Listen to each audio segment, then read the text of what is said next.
Last lecture में हमने photoelectric effect के बारे में पढ़ा था और फिर हमने फोटोइलेक्ट्रिक इफ़ेक्ट को हम एक्सपेरिमेंटली किस तरह से बताते हैं वो भी हमने पढ़ा था। ये जो हमारे पास यहाँ पे सेटअप है ये फोटोइलेक्ट्रिक इफ़ेक्ट का है।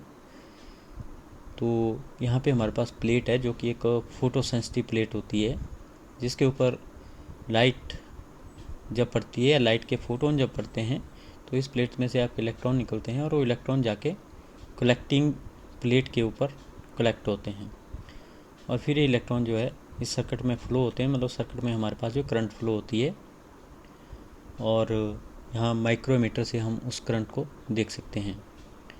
और जब हम रिटार्डिंग पोटेंशियल की बात करते हैं तो हम यहाँ पे एक बैटरी वेरिएबल वोल्टेज इसको हम बोलते हैं वो हम यहाँ पे लगाते हैं। तो पहले हम इसको पॉजिटिव को हम कलेक्टिंग प्लेट से लगाते हैं और नेगेटिव को हम जो है जो प्लेट है पी उसके साथ लगाते हैं। लेकिन फिर हम पोलैरिटी को भी रिवर्स करते हैं, मतलब कि नेगेटिव को हम सी पे लगाएंगे और पॉजिटिव को हम जो है पी पे यहाँ पे लगाएंगे और इसको हमने जो ग्राउंड भी किया होता है यहाँ पे। तो इस तरह से इसके बारे में एक्सप्लेन किया था। और फिर जो हमने पोटेंशियल और करंट के बीच में रिलेशन को बताया था कि अगर हम इंटेंसिटी और फ्रिक्वेंसी को कांस्टेंट रखते हैं तो जब हम एक्सेलरेटिंग पोटेंशियल को इंक्रीज़ करते हैं, जब हमने यहाँ पे सी को पॉजिटिव किया हुआ है, सी को हमने पॉजिटिव किया हुआ है, इसका मतलब कि हमने पॉजिटिव पोटेंशियल दिया हुआ है। तो पॉजिटिव पोटेंशियल हमारा इस साइड को आपका ग्राफ बनता है। तो पॉजिटिव पोटेंशियल को जब हम इंक्रीज़ करते हैं तो फोटोइलेक्ट्रिक करंट थोड़ी सी हमारे पास इंक्रीज होती है लेकिन वो फिर जो है कांस्टेंट हो जाती है। तो उसको हम सैचुरेशन फोटोइलेक्ट्रिक करंट बोलते हैं। जब ये बिल्कुल ग्राफ हमारा जो है बिल्कुल सीधा हो जाता है तो इनिशियली थोड़ा सा फोटोइलेक्ट्रिक करंट इंक्रीज होता है। और उसी तरह से जब हम पोलैरिटी को रिवर्स करते हैं, मतलब सी को हम नेगेटिव कर देते हैं और पी को हम जो पॉजिटिव कर देते हैं, तो उस केस में हमारे पास लेफ़्ट साइड का ग्राफ बनता है क्योंकि अब हमने पोटेंशियल नेगेटिव कर दिया है। और नेगेटिव पोटेंशियल को जब हम इंक्रीज़ करते हैं तो फोटोइलेक्ट्रिक करंट हमारी जो डिक्रीज़ करती है। तो अगर हम मान लो इंटेंसिटी कोई और रखते हैं, I1 के बजाय I2 रखते हैं, तो I2 अगर I1 से ज़्यादा है तो हम क्या देखते हैं कि फोटोइलेक्ट्रिक करंट भी हमारे पास जो है इंक्रीज़ हो जाती है। तो ये हमने पहले ही पढ़ा हुआ है कि जब हम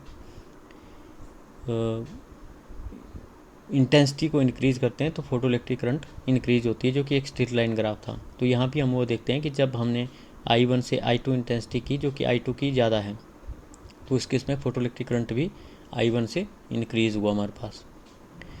और जब हम इस ग्राफ को देखते हैं तो हम यहाँ पे क्या देख रहे हैं कि इंटेंसिटी जो मर्जी हो लेकिन जो हमारे पास स्टॉपिंग पोटेंशियल है उसकी वैल्यू यहाँ पे एक ही है, V0। तो इसका मतलब ये हुआ कि हमारे पास जो स्टॉपिंग पोटेंशियल है वो इंटेंसिटी पे डिपेंड नहीं करता। Stopping potential is independent of intensity. और अगर हम फ्रिक्वेंसी चेंज करते हैं तो तब क्या होता है, जो हमने पीछे वाला ग्राफ किया उसी को ही हम यहाँ पे देखते हैं। इंटेंसिटी को हमने कांस्टेंट रखा लेकिन हम क्या करते हैं कि फ्रिक्वेंसी अलग अलग लेते हैं और पहले हम पॉजिटिव पोटेंशियल के लिए ग्राफ लेते हैं और फिर हम नेगेटिव पोटेंशियल के लिए ग्राफ लेते हैं। तो जब हम ν3 अगर लेते हैं, फ्रिक्वेंसी ν3 लेते हैं तो हमारे पास स्टॉपिंग पोटेंशियल V3 आता है। और जब हम थोड़ी ज़्यादा फ्रिक्वेंसी लेते हैं ν2 तो हमारे पास स्टॉपिंग पोटेंशियल V2 आता है। और जब हम और ज़्यादा फ्रिक्वेंसी इंक्रीज़ करते हैं तो स्टॉपिंग पोटेंशियल हमारे पास जो V1 आता है। यहाँ पे ν1 सबसे ज़्यादा है, ν2 उससे कम है, ν3 उससे कम है। मतलब कि जब हम फ्रिक्वेंसी इंक्रीज़ करते हैं तो स्टॉपिंग पोटेंशियल भी इंक्रीज़ करता है। तो इस एक्सपेरिमेंट से हमें ये पता चलता है कि as we increase the frequency the stopping potential also increases. It means that stopping potential depend upon frequency. तो स्टॉपिंग पोटेंशियल फ्रिक्वेंसी पे डिपेंड करता है। और फिर यहाँ पे अगर हम स्टॉपिंग पोटेंशियल और फ्रिक्वेंसी के बीच में अगर ग्राफ बनाते हैं तो ये हमारे पास एक ग्राफ जो है स्ट्रेट लाइन यहाँ पे आता है। ये ग्राफ कहाँ से आएगा, ये इसी ग्राफ से यहाँ पे हमने लिया हुआ है कि न्यू 1 के लिए V1, न्यू 2 के लिए V2, न्यू 3 के लिए V3, और इसी तरह से हम और फ्रिक्वेंसी आगे को इंक्रीज़ कर सकते हैं। न्यू 4 के लिए V4, न्यू 5 के लिए V5। तो अगर हम V1, new 1, V2, new 2, V3, new 3 का ग्राफ बनाएं तो वो ग्राफ हमारे पास इस तरह से स्ट्रेट लाइन बनेगा। फ्रिक्वेंसी हम एक्स एक्सिस की तरफ ले रहे हैं और स्टॉपिंग पोटेंशियल हम जो है वाई एक्सिस की तरफ ले रहे हैं। तो अगर हम फ्रिक्वेंसी और स्टॉपिंग पोटेंशियल का ग्राफ बनाएं तो हमारे पास जो स्ट्रेट लाइन ग्राफ यहाँ पे आएगा।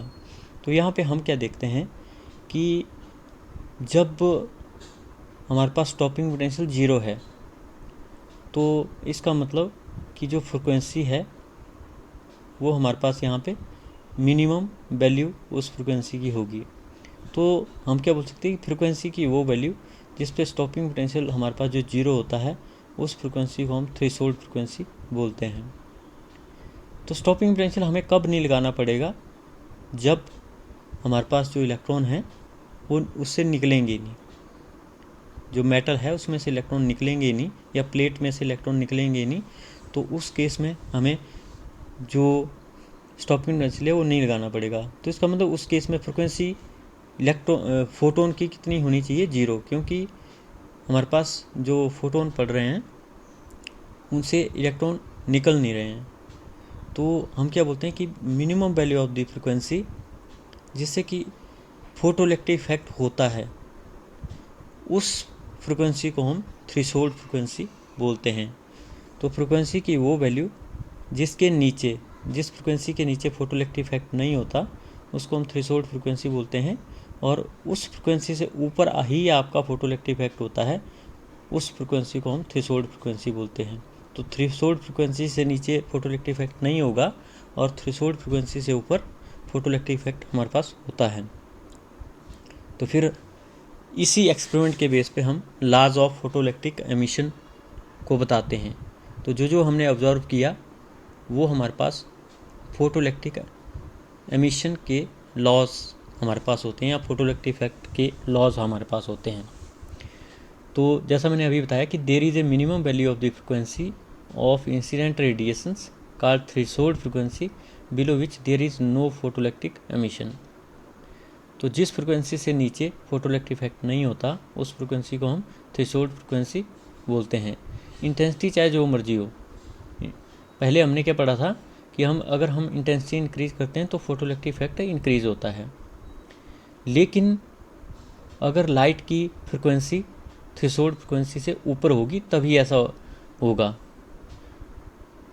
कि हमारे पास जो फोटोइलेक्ट्रिक इफेक्ट है या फोटोइलेक्ट्रिक करंट है वो इंटेंसिटी पे डिपेंड तभी करेगी अगर फ्रिक्वेंसी थ्रेशोल्ड फ्रिक्वेंसी से ऊपर होगी। अगर फ्रिक्वेंसी जो है थ्रेशोल्ड फ्रिक्वेंसी से नीचे होगी लाइट की, जो हम मटेरियल के प्लेट के ऊपर डाल रहे हैं, अगर उसकी फ्रिक्वेंसी थ्रेशोल्ड फ्रिक्वेंसी से कम होगी तो इंटेंसिटी का कोई फ़र्क नहीं पड़ेगा। इंटेंसिटी आप जितनी मर्जी रख लो लेकिन फोटोइलेक्ट्रिक इफेक्ट नहीं होगा।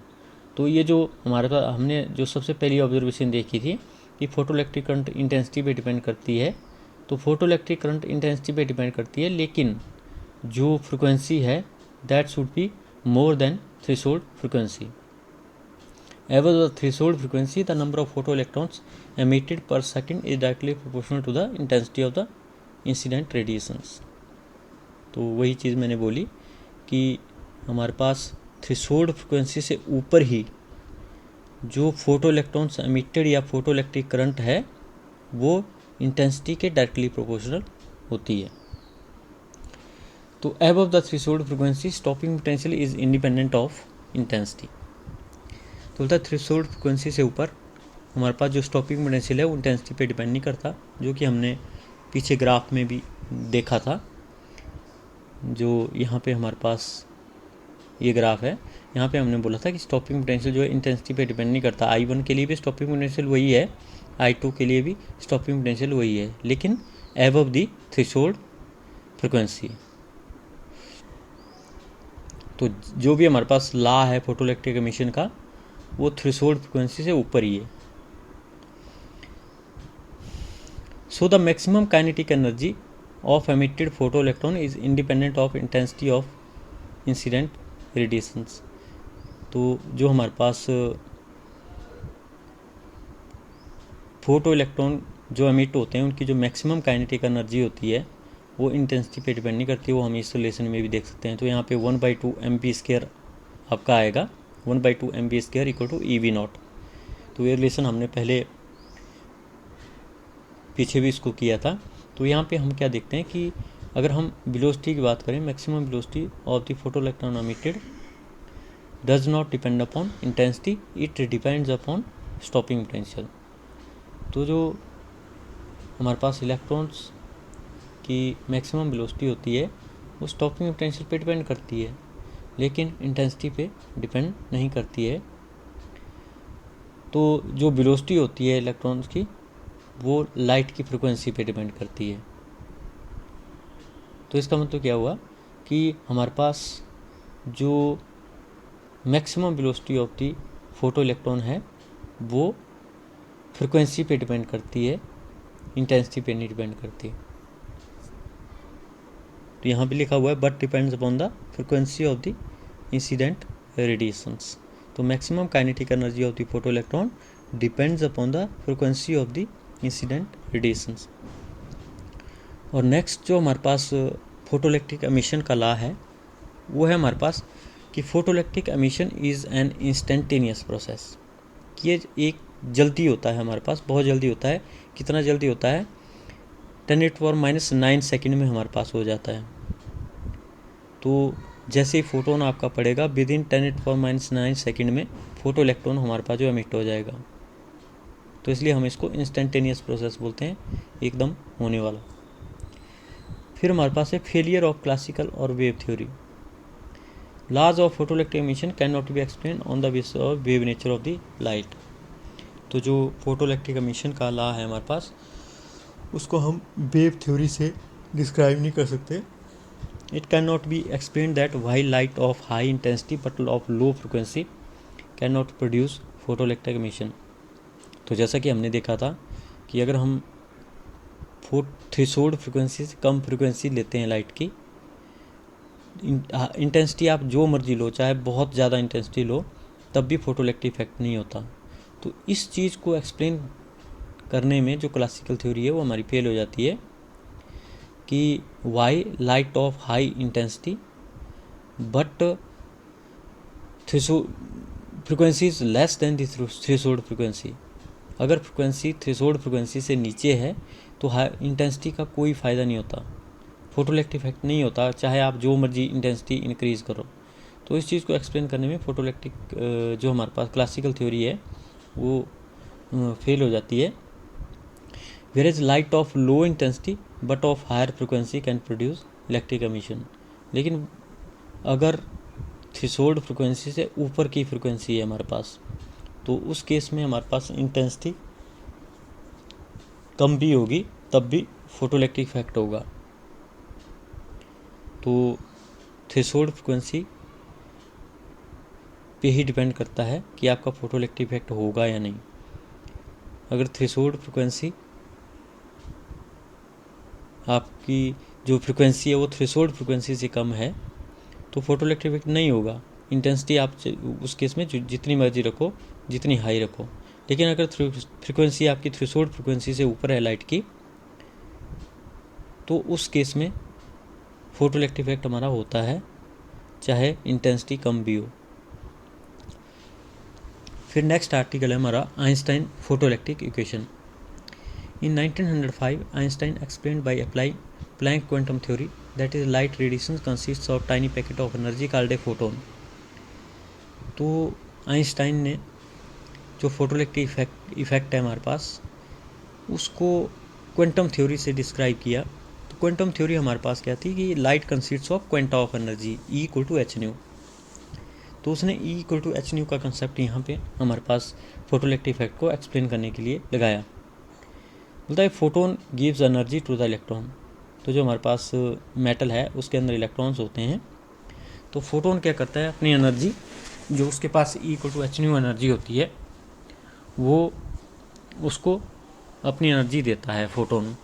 However some minimum frequency called threshold frequency is required for the ejection of electron. लेकिन कंडीशन वही है कि जो फोटोन आपका आ रहा है उसकी फ्रिक्वेंसी थ्रेशोल्ड फ्रिक्वेंसी से ऊपर होनी चाहिए, तभी वो इलेक्ट्रॉन को इजेक्ट करेगा या निकालेगा। तो जैसा कि यहाँ डायग्राम में हम देख रहे हैं कि हमारे पास ये कोई मेटल का पीस है जो कि आपकी अल्कली मेटल या कोई और मेटल है हमारे पास, जिससे कि हम इलेक्ट्रॉन को इजीली निकाल सकते हैं। तो यहाँ पे एक फोटोन आपका आया जिसकी एनर्जी h थी, और ये फोटोन मेटल पीस के ऊपर पड़ा, और यहाँ से जो इलेक्ट्रॉन है, इलेक्ट्रॉन को इसने बाहर को इजेक्ट किया। तो ये हमारे पास एक फोटो सेंसिटिव प्लेट है, और यहाँ पे ये जो इलेक्ट्रॉन है ये हमारा बाउंड इलेक्ट्रॉन है। बाउंड मतलब कि जो मेटल के अंदर है और वो हमारे पास जो है बाउंड है। तो ये फ्री इलेक्ट्रॉन, ये बाउंड इलेक्ट्रॉन हमारे पास होता है। तो जनरली ये क्वेश्चन पूछा जाता है कि फोटोइलेक्ट्रिक इफेक्ट आपका बाउंड के साथ होता है या फ्री इलेक्ट्रॉन के साथ होता है। तो फोटोइलेक्ट्रिक इफेक्ट जो है बाउंड इलेक्ट्रॉन के साथ हमारे पास होता है। तो फोटोन जब मेटल के ऊपर पड़ेगा तो बाउंड इलेक्ट्रॉन आपका जो है बाहर को निकलेगा, इजेक्ट हो जाएगा, और उसकी काइनेटिक एनर्जी जो बाहर को इलेक्ट्रॉन निकला उसकी काइनेटिक एनर्जी 1/2 mv² होगी, क्योंकि एक पर्टिकुलर वेलोसिटी v के साथ बाहर हमारे पास जो एमिट होगा। तो इसलिए उसकी काइनेटिक एनर्जी E=1/2 mv² हमारे पास होगी। तो बोलते if photon carry more energy than the threshold energy, a part of the energy of a photon is used for getting electron from the atom. This energy is called work function when not and away from the metal surface। तो यहाँ पे अगर हम देखें तो photon के पास energy है h। तो ये फोटोन की एनर्जी कैसे यूज़ हो रही है, मान लो फोटोन की एनर्जी थोड़ी सी ज़्यादा है तो फोटोन की इस इलेक्ट्रॉन को निकालेगा।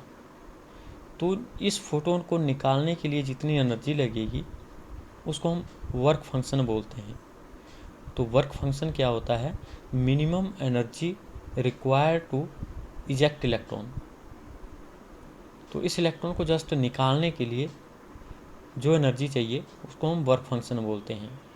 और बाकी जो फोटोन की एनर्जी बचेगी वो कहाँ जाएगी, क्योंकि इसके पास ज़्यादा एनर्जी है। तो कुछ एनर्जी इसको इजेक्ट करने में लग गई, कुछ इलेक्ट्रॉन को काइनेटिक एनर्जी देने में यूज हो जाती है। तो एनर्जी कंजर्व रहती है। तो जो एनर्जी आई उसने फोटोन को, जो इलेक्ट्रॉन को निकालने में लग गई, जिसको क्यों वर्क फंक्शन बोलते हैं। Minimum energy required to eject electron is known as the work function, and rest energy is use to give kinetic energy to electron. और जो बाकी एनर्जी का पार्ट फोटोन का बचा वो इलेक्ट्रॉन को एनर्जी देने में यूज हो गया।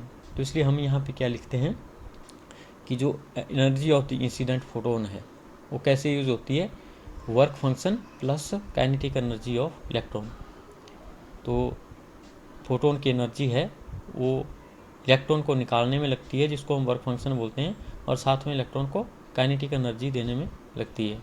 तो इसलिए हम क्या लिख सकते हैं, फोटोन की एनर्जी h है और वर्क फंक्शन हम उसको W0 से लिखते हैं, जो कि इलेक्ट्रॉन को निकालने के लिए जो एनर्जी लगी W0, और फिर जो इलेक्ट्रॉन बाहर निकला उसकी काइनेटिक एनर्जी 1/2 mv² हुई। मतलब फोटोन की एनर्जी दो तरह से हमारे पास यूज होगी, एक तो उसको निकालने में, एक इलेक्ट्रॉन को काइनेटिक एनर्जी देने में। एक इलेक्ट्रॉन फोटोन आया, उसने इलेक्ट्रॉन को निकाला, W0 एनर्जी लगी, और फिर इलेक्ट्रॉन को आगे की तरफ उसने काइनेटिक एनर्जी दी, जो कि हमारे पास 1/2 mv² हमारे पास हुई। लेकिन अगर हम वर्क फंक्शन की बात करेंगे तो ये भी एनर्जी है, लेकिन ये minimum energy required to eject electron. तो ये एनर्जी है, इसको हम h बोल सकते हैं। तो इसलिए W0 को हम यहाँ पे h0 लिख सकते हैं। तो E हमारे पास h होता है, तो ये भी हमारे पास एनर्जी है, तो W0 विल बी h0। तो यहाँ पे जो μ0 है ये हमारे पास थ्रेशोल्ड फ्रिक्वेंसी है। थ्रेशोल्ड फ्रिक्वेंसी मतलब minimum value of the frequency below which no photoelectric effect occur is known as the threshold frequency. तो इसलिए वर्क फंक्शन और जो हमारे पास थ्रेशोल्ड फ्रिक्वेंसी है उसके बीच, इसके बीच में हम रिलेशन इस तरह से लिख सकते हैं W not equal to H nu not. तो इसलिए H nu will be equal to H nu not. तो W नॉट की जगह जहाँ पे हमने इक्वेशन नंबर 1 में W नॉट लिखा था वहाँ पे हम अब एच न्यू नॉट लिख सकते हैं प्लस 1/2 mv², और इस इक्वेशन को रीअरेंज करके हम 1/2 mv² equal to H nu minus nu not. तो इस इक्वेशन को हम जो है आइंस्टाइन की फोटो इलेक्ट्रिक इक्वेशन बोलते हैं। तो इक्वेशन पेपर में इसकी डेरिवेशन आती है, और इस साल भी ये अभी जो एग्ज़ाम हुए हैं उनमें भी ये इक्वेशन जो है ड्राइव करने के लिए आई थी। तो Einstein photo electric equation drive करने के लिए आती है, और फिर इसके बेस पे हम जो है फोटो इलेक्ट्रिक इफेक्ट को डिस्कस करते हैं। तो ये हमारे पास क्वांटम थ्योरी से हमने जो है इस इक्वेशन को निकाला है E equal to H nu. तो इसलिए ये जो आइंस्टाइन ने फोटो इलेक्ट्रिक इक्वेशन ड्राइव की थी ये क्वांटम थ्योरी पे बेस्ड थी, और इसके बेस पे ही हम प्रॉपर जो है फोटो इलेक्ट्रिक इफेक्ट को डिस्क्राइब करते हैं। तो अगर हम इसके बेस पे यहाँ पे डिस्क्राइब करें तो यहाँ पे न्यू है, यहाँ पे न्यू नॉट है। तो अगर मान लो हम new is less than new not लेते हैं, मतलब new is less than new not, तो न्यू नॉट बड़ा है तो इस केस की काइनेटिक एनर्जी आपकी नेगेटिव हो जाएगी। New is less than new not, new not हमारा बड़ा होगा मतलब नेगेटिव होगा, तो काइनेटिक एनर्जी हमारे पास नेगेटिव हो जाएगी। तो नेगेटिव काइनेटिक एनर्जी का मतलब क्या हुआ कि इलेक्ट्रॉन आपका निकला ही नहीं। अगर काइनेटिक एनर्जी पॉजिटिव होती तो तब हम बोलते कि इलेक्ट्रॉन हमारा निकला है, तो हमारे पास इलेक्ट्रॉन निकला ही नहीं, तो इसलिए हम क्या बोलते हैं new is less than new not. New not हमारे पास क्या है थ्रेशोल्ड फ्रिक्वेंसी। अगर फ्रिक्वेंसी थ्रेशोल्ड फ्रिक्वेंसी से कम है तो काइनेटिक एनर्जी हमारे पास नेगेटिव होगी, मतलब इलेक्ट्रॉन हमारे निकलेंगे ही नहीं, मतलब फोटो इलेक्ट्रिक हमारा इफेक्ट हमारे पास होगा ही नहीं। तो बोलते हैं it shows that if the frequency of the incident radiation is less than threshold frequency no electron emission can take place. तो थ्रेशोल्ड फ्रिक्वेंसी से नीचे फोटो इलेक्ट्रिक इफेक्ट नहीं होगा, क्योंकि इस इक्वेशन में अगर ऐसा करते हैं कि अगर हम न्यू नॉट बड़ा है और न्यू छोटा है तो काइनेटिक एनर्जी नेगेटिव आती है, मतलब कि इलेक्ट्रॉन हमारे पास निकला नहीं। और अगर if new is greater than new not, अगर ये न्यू बड़ा है तो ये पॉजिटिव हमारे पास आती है, काइनेटिक एनर्जी पॉजिटिव, मतलब कि इलेक्ट्रॉन निकला और एक पर्टिकुलर काइनेटिक एनर्जी के साथ बाहर निकला, तो इसलिए फोटो इलेक्ट्रिक इफेक्ट हमारे पास होगा। तो इसलिए हम क्या बोलते हैं कि अगर frequency greater than threshold frequency है तो उस केस में जो इलेक्ट्रॉन है वो मैक्सिमम वेलोसिटी के साथ बाहर निकलेगा and depends upon only on the energy of the incident radiations. तो जो न्यू है या फ्रिक्वेंसी है वो रेडिएशन के ऊपर डिपेंड करती है कि रेडिएशन की कितनी फ्रिक्वेंसी है। अगर रेडिएशन की फ्रिक्वेंसी ज़्यादा है तो फोटो इलेक्ट्रिक इफेक्ट होगा, अगर रेडिएशन की फ्रिक्वेंसी थ्रेशोल्ड फ्रिक्वेंसी से कम है तो फोटो इलेक्ट्रिक इफेक्ट हमारे पास नहीं होगा, and independent of the intensity. तो जो हमारे पास मैक्सिमम वेलोसिटी ऑफ इलेक्ट्रॉन है, यहाँ पे अगर हम इसको देखें 1/2 mv मैक्सिमम का स्केयर अगर हम इसको करते हैं तो हम क्या देखते हैं कि maximum velocity of the electron does not depend upon intensity. तो यहाँ पे इंटेंसिटी के साथ इसका रिलेशन नहीं है, तो इसका मतलब क्या हुआ कि maximum velocity of the electron does not depend upon intensity. When intensity of incident radiation is increased, the number of photons falling on the photocathode increases. As a result of it, the electrons emitted by the photo. तो अगर हम light की intensity को increase करते हैं threshold frequency से ऊपर, अगर हम लाइट की इंटेंसिटी को इंक्रीज करते हैं तो इंटेंसिटी को इंक्रीज करने का मतलब क्या है कि फोटोन हमने इंक्रीज कर दिए जो कि मेटल प्लेट के ऊपर पड़ रहे हैं। तो फोटोन को अगर हम इंक्रीज़ करते हैं तो नेचुरली इलेक्ट्रॉन भी ज़्यादा निकलेंगे, क्योंकि एक फोटोन एक इलेक्ट्रॉन निकाल रहा है तो 100 फोटोन 100 इलेक्ट्रॉन बाहर निकालेंगे, तो जितने ज़्यादा इलेक्ट्रॉन निकलेंगे उतनी ज़्यादा करंट होगी। तो इसका मतलब फोटो इलेक्ट्रिक करंट जो है इंटेंसिटी पे डिपेंड करती है। इंटेंसिटी ज़्यादा होगी तो फोटोइलेक्ट्रिक करंट भी ज़्यादा होगी। इंटेंसिटी ज़्यादा होगी, फोटोन ज़्यादा होंगे तो जो इलेक्ट्रॉन निकलेंगे वो भी हमारे पास ज़्यादा होंगे और करंट भी हमारे पास जो है ज़्यादा होगा। तो इसलिए फोटोइलेक्ट्रिक करंट इंटेंसिटी पे डिपेंड करती है। According to Einstein theory, the incident light is in the form of packets of energy and the photons strike the surface of photon cathode and these photons are immediately absorbed by some atom and immediate emission of the photoelectron start. Hence photoelectric effect is an instantaneous process. तो जैसे ही photon metal के ऊपर पड़ेगा तो या photo cathode के ऊपर पड़ेगा तो वो मतलब कि एटम एब्जॉर्ब करेगा और एटम में से इमीडिएटली फोटो इलेक्ट्रॉन बाहर निकलेंगे। तो जैसे ही फोटोन पड़ेगा वो इलेक्ट्रॉन निकालेगा 10⁻⁹ सेकेंड में। तो इसलिए हम क्या बोलते हैं कि जो फोटोइलेक्ट्रिक इफेक्ट है वो एक इंस्टेंटेनियस प्रोसेस है। With in 10⁻⁹ second electron eject हो जाता है। तो इसलिए जो आइंस्टाइन इक्वेशन है ये हमें जो है लॉज ऑफ फोटोइलेक्ट्रिक एमिशन के बारे में बताती है। इस इक्वेशन में हमारे पास जो है सारे ही यहाँ पे लॉ हैं, चाहे वो थ्रेशोल्ड फ्रिक्वेंसी का लॉ है, चाहे वो इंटेंसिटी का लॉ है, चाहे वो फ्रिक्वेंसी का हमारे पास लॉ है।